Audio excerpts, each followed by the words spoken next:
Hey guys, and welcome to FanCast. We're very grateful to be recording from the historic St Kilda Sports Club, the oldest locker room in the Southern Hemisphere. Join us on the bench where we talk all things footy. We're fans, and this is FanCast. G'day FanCasters, and welcome to another episode here on the pod where we have a proper footy chat.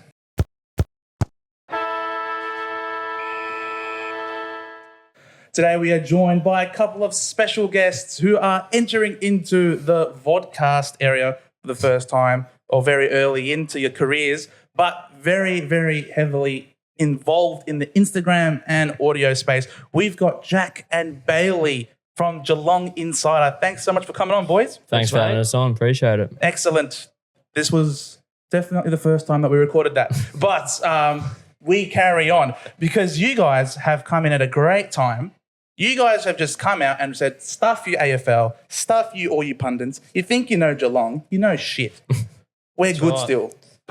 It's a pretty good time to be a Geelong supporter once again in September. I mean, someone would have told me last year that after a disappointing season, after winning the premiership, that we'd be a top four finish and in a home prelim. I wouldn't have believed them. So I'm sure I'm speaking on behalf of all Geelong supporters. So that's it. We've proved a lot of people wrong by coming out and beating Adelaide in Adelaide, or Port Adelaide, I should say, in Port Adelaide. Massive win over there. It was a massive win, both in terms of expectation and score. Like you guys, when we were talking off air and everyone can see the scoreboard, you guys could have easily done better than that premiership margin. We could have won by 120 plus. Oh, Yeah. we definitely Would've been we definitely left a few out there. I think we nearly kicked more points than goals, so that just tells the story for itself. So that was a good win, 84 points. So, But none of those points were as special as that Jose Cameron goal. oh, Like when that went That through. deserved 12. they should. Super goal. Super goal, I reckon. Bring up, what was was it AFL X, was it? Where you did the super goal? Yeah, back in the day, the AFLX super goal. I think it was outside 50. Outside 50. Yeah. That was not outside 50, but it might as well have been because the degree of difficulty was off the charts. I want to ask you a question. Go for it. All week they've been talking about mark and goal of the year Yes. in the 24 rounds, but surely Isaac Heaney and Jez's goal has to be mark and goal of the year. I know it's first week of finals, but like the season doesn't end until the grand final. I mean, it has to be taken into consideration. Surely next year the AFL can change it. I hope so, but it is a home and away season still, technically. It is. And then you got the final series. So is it the best mark of the season? Technically, we're not in the season anymore. We're now in the postseason, but I still think, though, that it should be included, yes. Or they could bring in like a goal or mark of the final series or something along those lines. But it's that Jezza goal and the Heaney mark can't go unnoticed for sure. And we need to have Sportsman of the Year to be given to Dill Buckley. That was I know Isaac Heaney's mum and Isaac Heaney's nose as well. Thanks him immensely for catching him on the way down because he had insane hang time. You know, imagine getting a hanger taken on you, use as a stepladder, and then your first thought is concern for the other guy. You know what I mean? That's so great. And especially those things, like obviously none of us have played AFL or whatever, but those things happen. Those things happen in a split second. When you listen to all the AFL players talk, and for him to do that and potentially save Isaac Heaney from getting a concussion in the moment is massive. And even I'm pretty sure you mentioned his mum before. Isaac Heaney's mum said something along the lines of, "I'd want to give him a hug" or something like that. Bless her. Oh, I can understand that. He deserves a get out of jail free card for the next suspension, I reckon.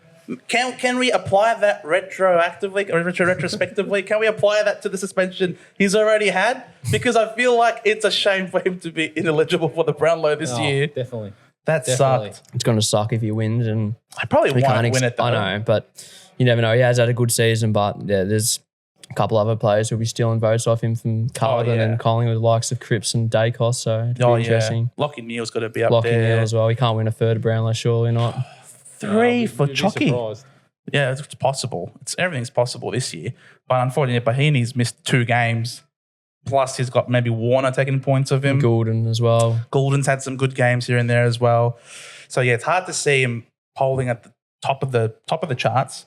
But it's just, back to Buckley. Sorry, in terms of the the instinct to look after someone, it's so different to like someone like a Braden Maynard, for example, whose instinct was to concuss someone. You know, like it's you know what I mean. Like it's just crazy. I think is this one of the few times this season where a player's first instinct was helping someone else rather than ending their career. No, definitely. It was unbelievable. Yeah, and like I said, in the split second moment, like that would have happened like that, and just for him to do that in such a short amount of time was really good on his behalf. And Isaac Heaney's mum was very grateful for it. Yes. We love Isaac Heaney's mum, and I'm sure everyone out there is very appreciative for what Buckley's done, as is, of course, all the Geelong supporters who are very appreciative for what Sean Manor has done. Oh, 100%. Sean Manor. Where's he come from? Come from playing, VFL Six goals against Gold Coast last year in the losing grand final. That's it. And then coming out and, playing one of the best games he's played for us last week. Yeah. Against Port Adelaide in the AFL, which he's played, maybe half a dozen to a dozen games for. Because he played round one and then he got dropped and he didn't come back till halfway through the year, I'm pretty sure. Yeah. But yeah, he was one of 6 players for the Cats on the weekend. It was their first finals game. Yeah. First finals game. And all those 6 players were arguably in our best.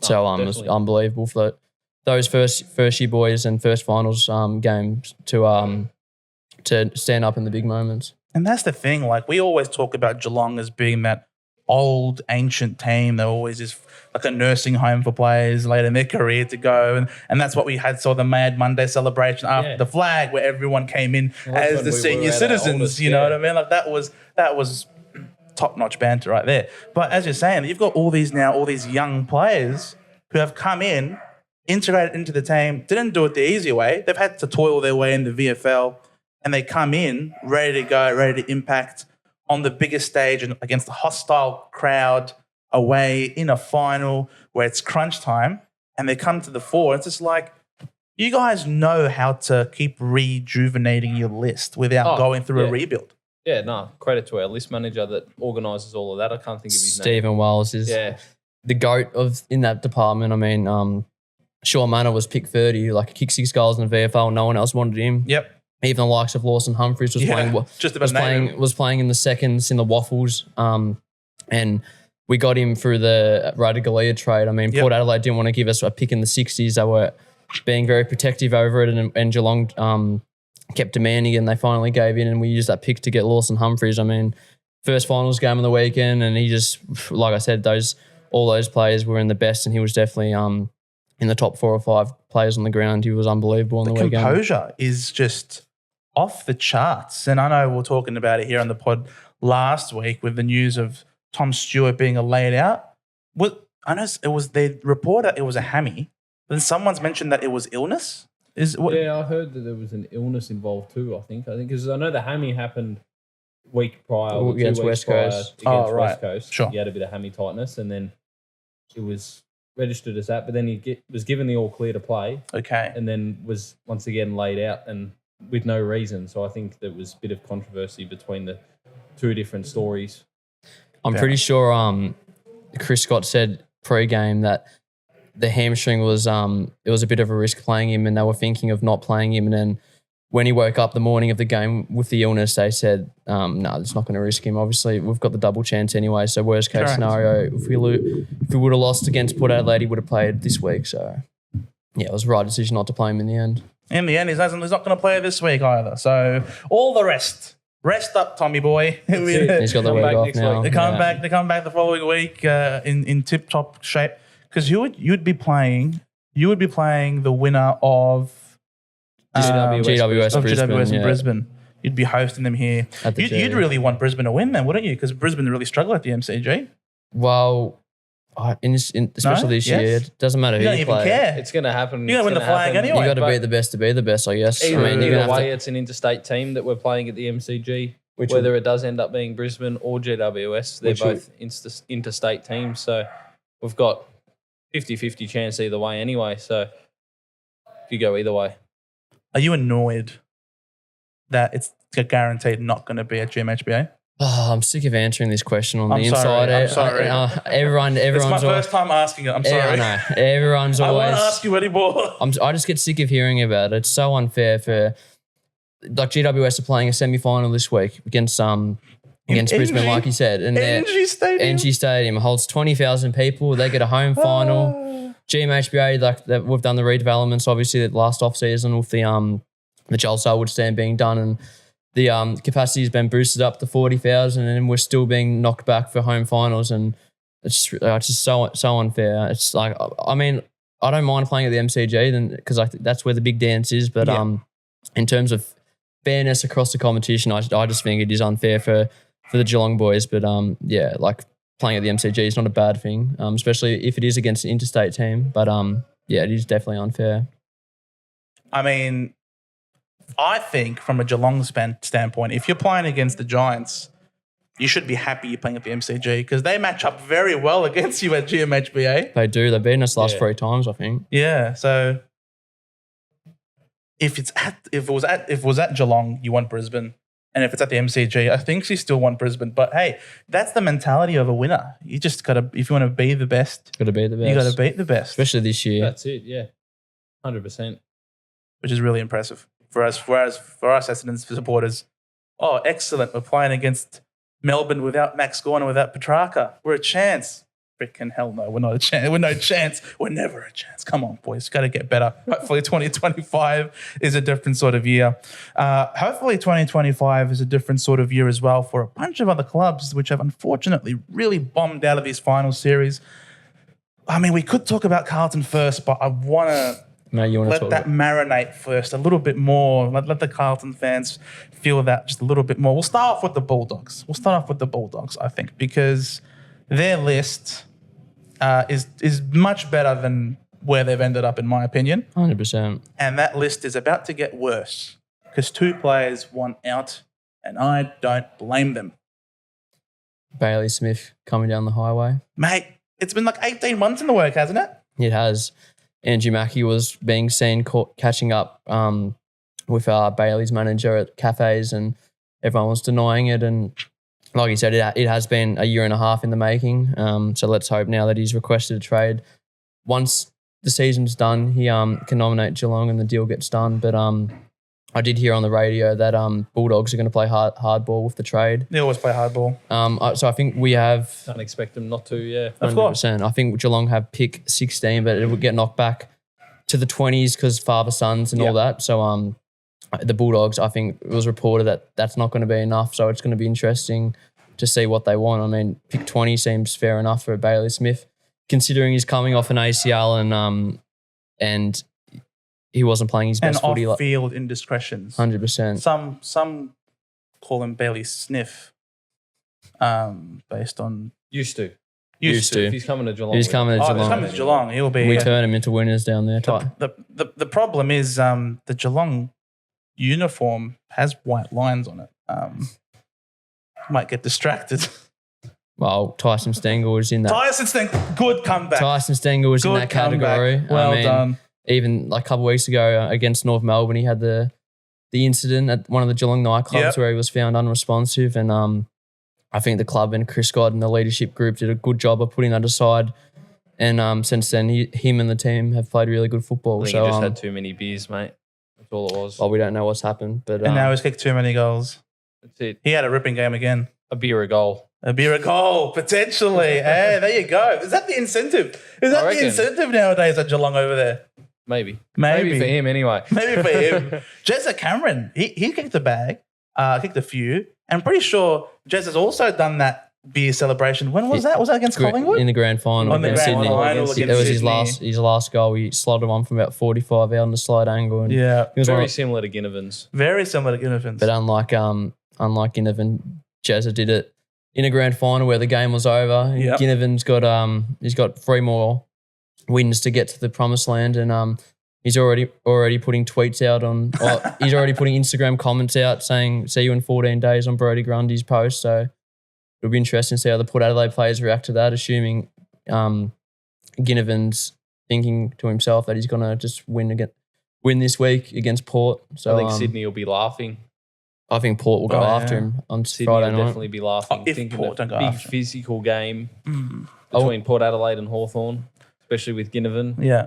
If Port Adelaide does not fire or start some shit with him and like ruffle his feathers Surely Ken and Hinkley, fly the flag. surely like the players will be speaking about it. Like, look at this bloke. He thinks, Hawthorn's going to come over here to our ground and beat us and just move on to a prelim. And you'd expect on Friday night that Ginnivan's going to have a target on his back for sure even before the ball's bounce. I'd assume someone's going to go up to him and let him know that you're not just coming over to our ground and taking the points and moving on to a prelim. So it'll be interesting to see what happens for sure. Are there points to be had here?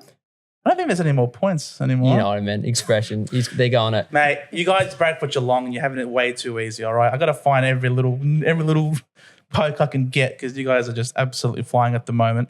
The Hawks are flying at the moment as well. I think the Hawks are in the best format of anyone else at the moment. Hawthorn. Definitely. Hogwarts even with that Bay Wizard. 9 3/4 of all the Wizards hats. Felt like I was watching Harry Potter on Friday night. Mate, I felt like I was playing Hogwarts Legacy on the Friday night. I'm a massive Harry Potter fan. I'm not sure. I don't know anyone who doesn't like Harry Potter. Same. You guys like all Harry Potter? Yeah. My brother was right into it as a kid, and Beautiful. I never was into it, but I always used to watch all the movies. My brother had all the wands and everything like that. Oh, very good. I like your brother. So, You're all right too, but your brother's cooler. yeah, that's it. I mean, he's the one with the wands, mate. When he got the wands, That's they've got the hat, and the Hawks fans have all the hats, so they were absolutely on fire. That's it. I did say on the pod last week, in my heart, I want them to win, but my head was simply saying, look, could rain, bigger bodies of the mids for the Dogs. No Will Day, Bont is Bont, all Australian captain will come out and fire, and then he got fired. Like, That's it. what the hell happened? He was playing at full forward. Playing full forward when the game's there on the game's there to be won. Yeah. They're streaming out of the midfield. Was he carrying an injury? He would have had to been, surely. Like, the best player in the comp, arguably their captain, their skipper. Yeah. You think he'd have to be carrying an injury or something like that for him to put him forward? Be like what we do with Patrick Dangerfield when he's a bit sore or a bit tight. The fact that he was playing forward when Hawthorn were taking the game off him was the most surprising thing. Yeah. And then Bevo got asked about it in his post game, and let's just say he wasn't very happy with the journos asking him why Bont was sitting up forward. Like, you really, seriously, like, Bevo, you didn't see this question coming? Like, as you're saying, all-Australian captain, one of the best players in the comp, captain of the side, the game's slipping away. And not for a full forward. And he's not even a full forward. You know what I mean? Like, as if he didn't see that question coming, and he gets annoyed at that question. Like, bro, who do you think you are? Oh, he's got a bit of a pass with getting annoyed with journos after a bad game. And I think Bulldogs were the favourites going into the game. Were. And Bevo probably didn't expect Hawthorn to play like that the way they did so convincingly in the second could half. you not though? Like, they've been playing. What did they won? Their last 8 of 9 or something like that. I mean, they lost 8 from 1 or they lost to GWS by 2 points, but their only bad game in the since they went 0-5 was against us at the Cattery. We beat them by 10 goals or something. That was the first time they've played there in years. in like 23,000 years. Ginnivan didn't play the X Factor, and Sicily didn't play as well, which is he's their skipper, which is 2 big outs. But one big out. Entirely different. Yeah, one small out. But Hawks going 0-5 and then being in the semi-finals and being one of the best teams in the comp, is unbelievable. Yeah. Essendon supporters, I'm sure hate Hawthorn, but you got to admire what they've done. I mean, the way they're playing there. It's like Collingwood last year. I used to hate Collingwood, but you got to admire teams when they play fun and exciting footy, and that's what Hawthorn's been doing so far. So it'll be interesting to see how far they can go. And according to Ginnivan, he reckons they'll at least get to the prelim. At least. And then they've got to face Sydney, the best team all year. So Gonna fly to Sydney. It's a bit of a weird layover going to Sydney from Adelaide to Sydney. Just a little short stop. It makes it harder for them. If they do it, they get the credit. It's true. They got to get go along to Adelaide. Maybe sack a coach, or get a coach sacked in Ken Hinkley before moving to Sydney. Because Ken Hinkley, he's under so much pressure. Poor bloke. Man, I said on the pod last week, I almost half want Port Adelaide to win it all, just so that Ken Hinkley can turn around to the Port fans and say, "Stuff you, chuck him a bird, and then retire." Because of all the scrutiny he's been under, he was booed off the field. As an ex-Geelong, I think we all have some sympathy for him, and yeah, I agree, definitely.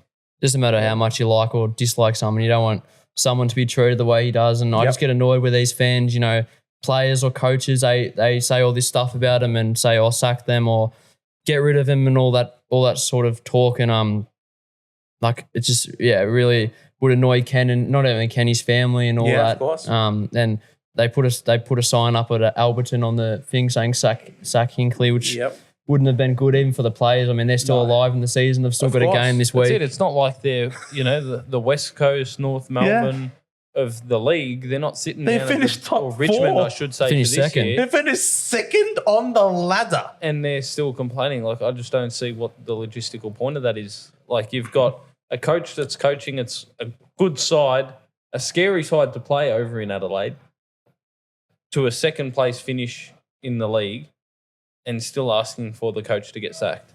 I mean, the flip side to that is that Port Adelaide have the worst percentage in the history of the AFL when it comes to finals now. Their last 4 games have all been Blowouts. absolute blowouts in finals. Yeah. I think their last 4 games in finals, they've got a percentage of about 50. Yeah. Which is not even North Melbourne territory. Like, it's worse than that. Like Jack said before, they're not in that category where the North Melbourne or St Kilda maybe, or those lower ranked teams, even West Coast. But what would you rather as a supporter? Would you rather your team gets there? I think Ken Hinkley's made the finals most years that he's coached. Would you rather make the finals most years and like ultimately they haven't reached the end goal, but would you rather make the finals every year and be consistent in that category, or be at the bottom of the ladder and not compete? I mean, premierships are hard to win, and that's why it is a privilege to go for Geelong. I mean, we put ourselves in a position where we are at the top of the ladder most years. But Port Adelaide supporters just need to appreciate being in the finals, because I'm sure if you talk to a North Melbourne supporter or one of those other lower ranked teams, that's where they want to be, in finals contention year in, year out. Yep. That's it. I agree. Like, that's it. Geelong, Port Adelaide, and, you know, maybe Collingwood. There's probably a couple of others that have only been up in that top 8 for the last, 10, 15 years like Geelong has. Well, even Hawthorn only took a couple of years off from their glory years, and they're back up there now. So correct. Like, they were up there and they've had one of the best, wins. Like, they won the 3-peat or 4-peat. It was a 3-peat and then another one. And they won the one after. That's it. Yeah. Not many other clubs that have done something like that. Richmond and Geelong probably the 3 best. But even look at Richmond. Like, they won 3 in 4 years. Now they're at the bottom of the ladder, and all their players are leaving Richmond. And that's what I'm saying. You got to be appreciative of, like, Port Adelaide have been up there for 10 years straight pretty much. They haven't bottomed down to the bottom of the ladder.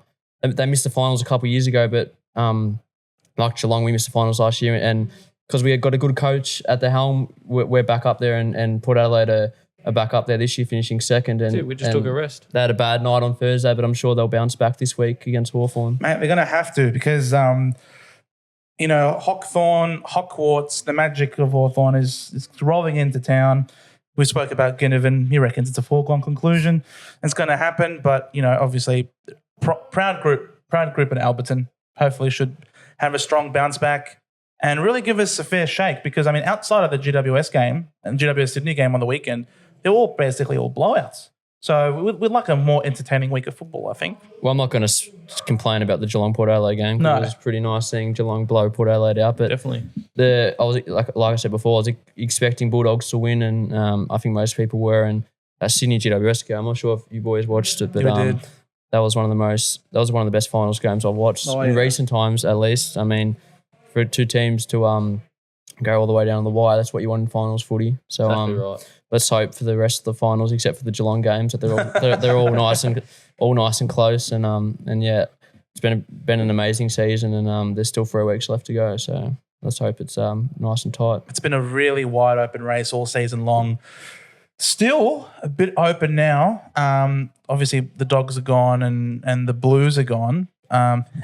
Suck shit, Blues. But we still got some really good teams still in the hunt. Obviously, you guys and the Swans. Swans top of the ladder for basically the entire season. There's to lose. I know you said that. There you go. There's to lose. Can they win on the MCG though in the big dance? Well, they couldn't last year. Or year before, sorry. Could they? It was over at quarter time. Yeah, that's it. It Basically was. over at quarter. There's a problem with that is that they had their grand final in the prelim Against Collingwood. against Collingwood, just managing to get over the line by that solitary point. They held on for dear life. And that was what I was concerned about from a Sydney Swans perspective. I'm like, how do you get up from that? How do you get up after that? You know what I mean? Definitely. And then meanwhile, you guys on the other side, you'd be watching that game and you probably were on cloud 9 that it was 100% Sydney we who were. won rather than Collingwood. I would already bought tickets. Because, yeah, exactly. Because I'm sure you guys would have had your heart in your mouth if it was a Collingwood that had made it. Especially because we played in 2011. No thanks. we played that year. We played Collingwood in the qualifying, and that was one of the best games of footy I've ever watched. That final, so hard. It was all the Geelong players in the documentary after the season spoke about that game, and when they walked off, Joel Selwood said to the boys, he goes, after that winning that game, he goes, we're going to win the premiership because that game was our grand final. Like that was such an intense game, and all the players said that was the hardest game of their careers they've ever played. So.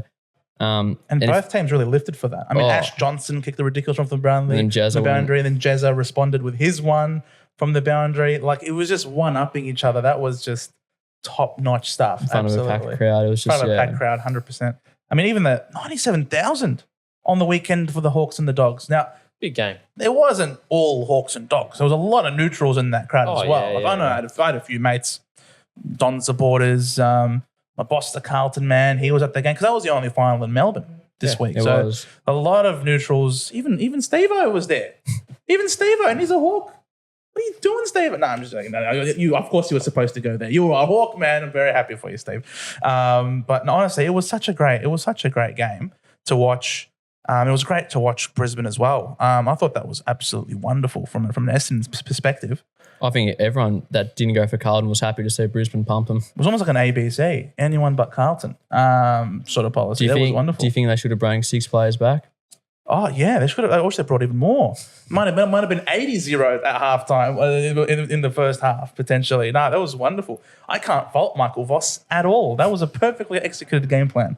Bring in 6 players. They haven't played in a long time, completely underdone. We'll even bring back the guy who did his ACL this year. Yeah. Against Brisbane in an opening round. Against Brisbane at the Gabatoir. You know what I mean? Like, this is top notch. We'll make him be the sub. We'll sub out Kennedy. Mate, it was wonderful. There were the Carlton witches hats. Oh, 100% they were. I don't know what went wrong there. I turned it on at half time and I looked at the scoreboard and I was like, surely something's wrong here, right? Yeah. No, it was right. It was perfection. 60-0.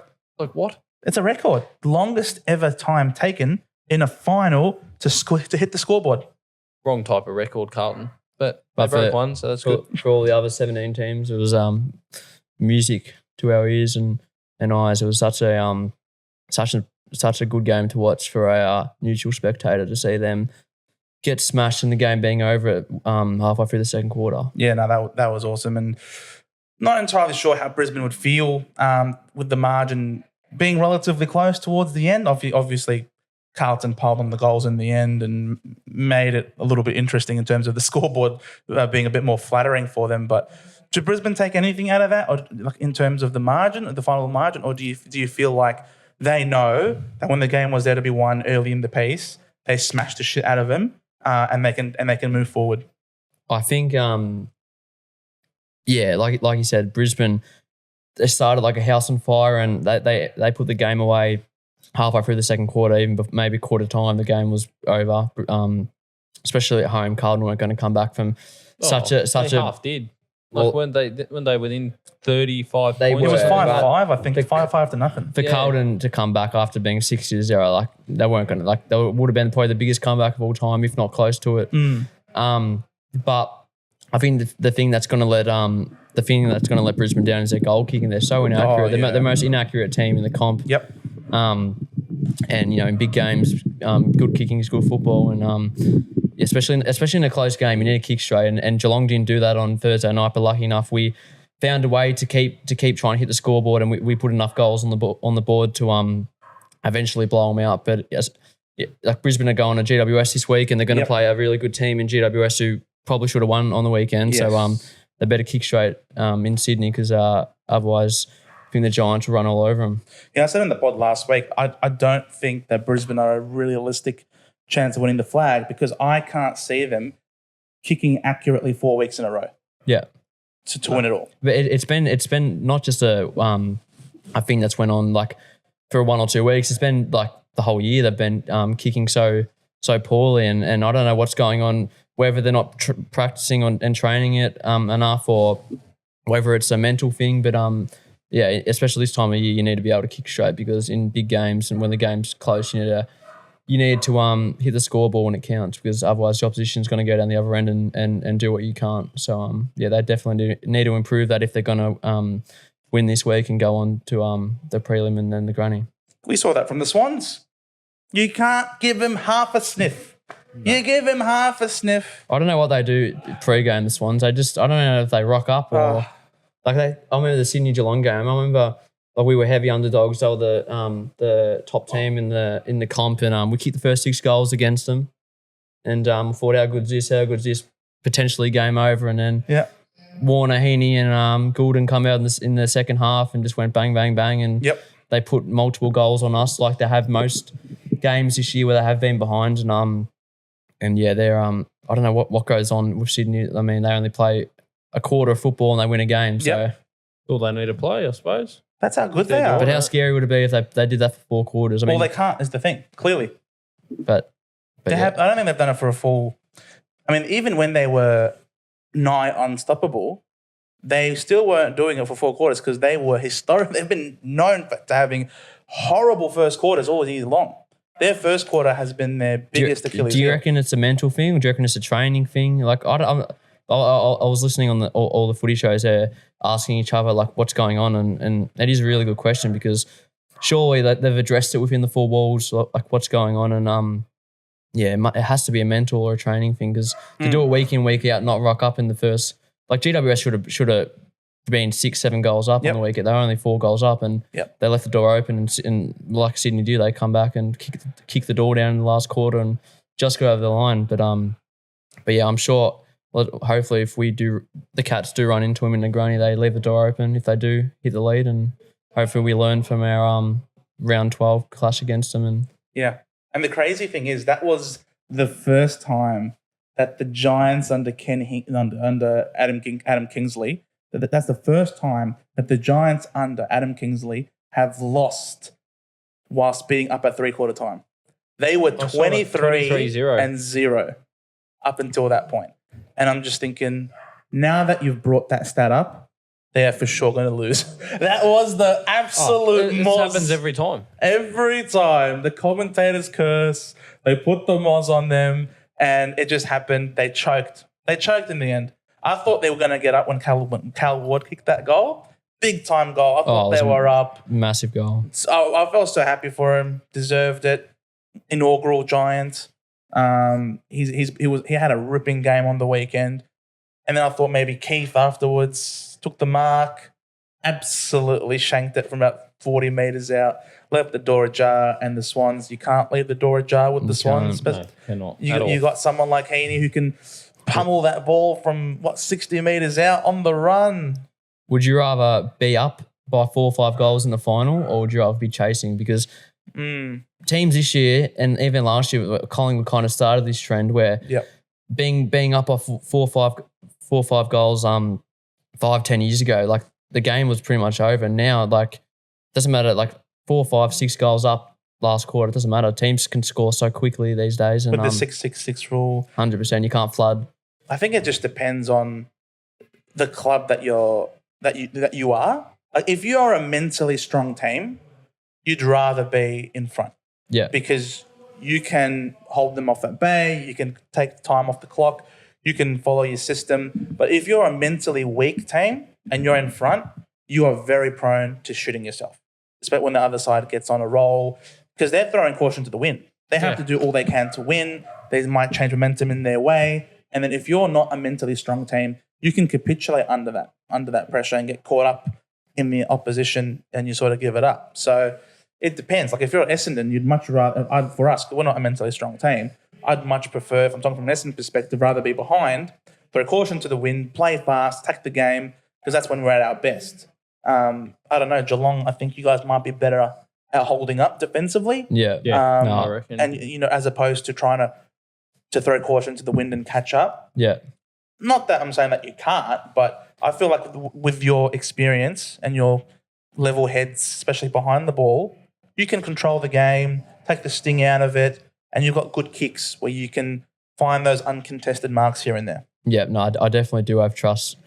I'm not sure about you, but defensively we've always been a really sound group down there, and we can hold up when teams are making a run. But even thinking back to when we are like on the other end of this spectrum and we are trying to chase a lead, even that Port Adelaide game last time we played them at GMHBA, they were up by, me and Jack were at that game, I think they were up by like 8-9 goals, and we only got within a goal by the final siren. And we used to be able to come back like that. But That's all we're known for. we have fallen short a few times recently when we have been chasing those big 3/4 time leads against GWS this year and even last year as well, where they were up 4 or 5 goals 3/4 time and we just fell short. So I think, speaking for Geelong, I would rather as a supporter, I would rather us be up and try and hold on than the other way around for sure. I know if we're talking Collingwood, then they definitely want to be behind.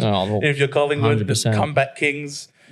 Didn't really, it was hit and miss this year for him. Obviously, they had that insane 51-point comeback against North.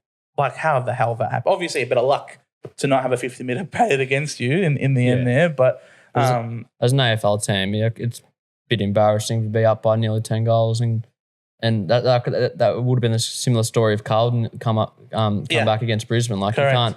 you can't be up by nearly 10 goals and give up a lead. And I know they're rebuilding and they're at the bottom of the ladder, but that would have been a really hard review for a young team to nearly give up they did give up a 9-goal lead against the reigning premiers. But Collingwood did start that trend. And even like 2022, they made the prelim against Sydney and ultimately they fell short in that prelim against Sydney by a point, but they were coming in that last quarter. But they did start that trend in 22 where they were the comeback kings, and they'd always come back from 3, 4, 5, 6, 7 goals down. Definitely. They broke our hearts a number of times. That's it. So can't forget Jamie Elliott. From the boundary. 50 metres out, takes a chest mark somehow in between 2 defenders. We miss a set shot 15 metres out directly in front. And they go end to end. And they go end to end in 2 seconds? Like, barely. It was like kick, mark. That's it. Mark, goal. Oh, definitely. But he marks it like 50 metres out on the boundary, and he runs in a straight line and literally splits the middle. And it's because he played against Essendon. Like, if you're then he did the same way. He did the same thing against Carlton a couple of weeks later and kicked him out of the 8 in the last round of No, that was on the run. That was during play. He got the handball from Ginnivan. He must just love breaking the arch rivals. Like, obviously Essendon. No, but it's not even just him. Like, any player who has a shot after the siren against the Bombers, they're guaranteed to convert. Mac Andrew does it. Dan Houston does it. Jamie Elliott does it. Like, if you're an opposition player and you want to try and be the one take that mark just before the siren sounds against the Bombers. Definitely. But on the flip side, if that's the end of the quarter, for example, and you're trying to get off the field and you accidentally bump into an official, that official might end up getting fined $20,000. Ridiculous. I checked my phone when we got here, and that tweet obviously come through that he got a $20,000 fine, and that was ridiculous. There's so much worse things going on in our game than accidentally bumping into someone. It was a bit of a shock when I read that. Yeah, absolutely. AFL, you need to pull your head in. It was a congested situation, trying to walk off the field, a little bit of an accidental bump. No one got hurt. Cool your head. You guys also, viewers, cool your head. We'll have a break and we'll see you on the flip side.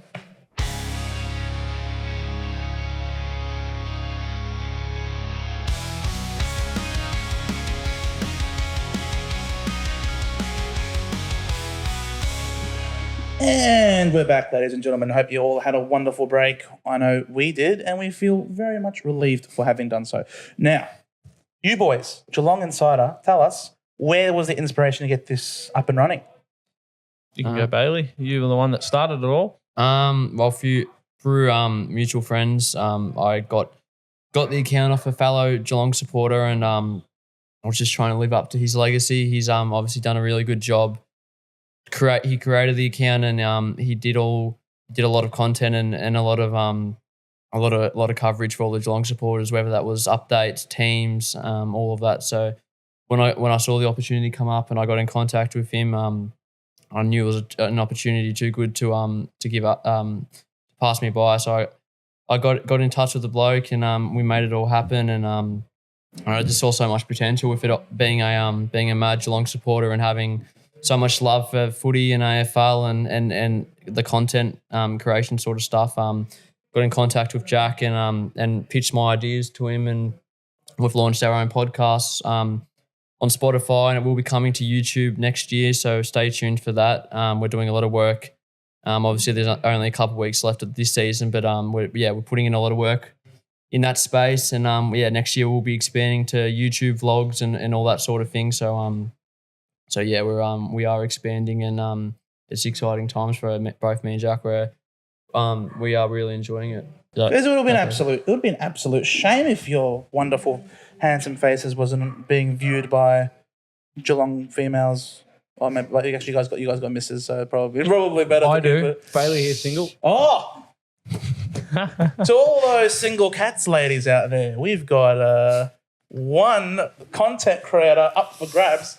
No, honestly, it's really exciting time for you guys coming in, especially with the Cats being up and about. I mean, you guys are always up and about.